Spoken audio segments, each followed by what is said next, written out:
All right, y'all, I wanted to show you a few settings within Zoom to kind of help you out a little bit here. So this is a meeting that I have set up and I have no participants. That's why it looks like this. So I wanted to show you a few things. First of all, for your participants, when you click on participants, you'll get a list of who all is here. You will also have the option of muting everyone. So if you are in the middle of talking or instructing and somebody just starts blurting out, or you hear a dog barking or a car alarm going off or whatever, you can mute all to get rid of it. And you have the option of clicking this so that they cannot unmute themselves. So let's say, for instance, you decided that students cannot unmute themselves and interrupt. I found that it was really more the parents that were the problem and not necessarily the students wanting to unmute themselves, or a student would accidentally click it because they're a touchscreen tablet. If that's the case, when you want to call on a student, you would just click here and click on unmute, and then they would be able to be unmuted.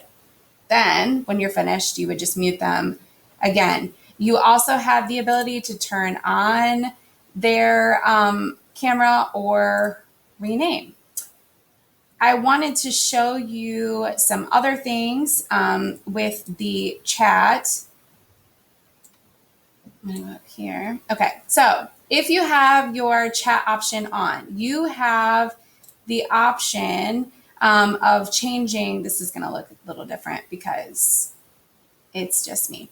But you have the option of changing these settings all within here. You also have the option of changing who they can chat with. So I changed mine to host only. So I am the only one that they are allowed to talk to. It really limits the amount of craziness that's happening in the chat, and it also allows for them to stay focused. So I found that turning that chat off really made a difference. So those are some options over there. You also have some more things that you can do over here. This is where you'll find your breakout rooms. This is how you can turn on your closed captioning. So you would need to use the copy of the API token. I don't, unless someone's going to type it out for you. That's what you'll have to do. I also wanted to show you that when you start the video, you have some different options. It's not letting me because I'm recording. But if you click on this arrow right here, I have several cameras that are hooked up. So this camera, there you go.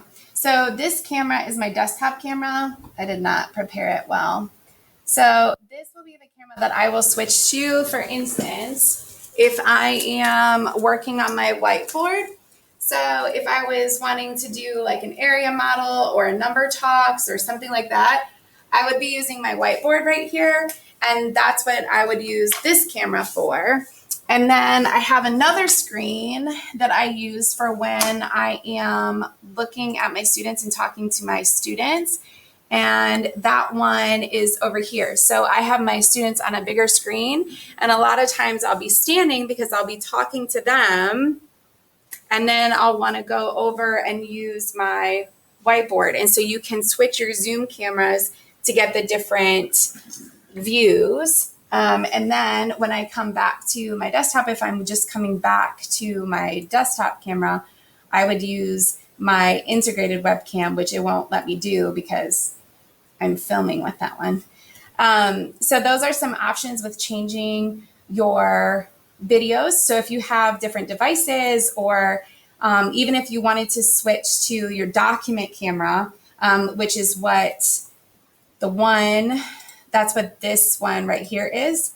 This one is just my document camera. So when I want to use it as a document camera, I would just point it down to my desk. The other piece that you can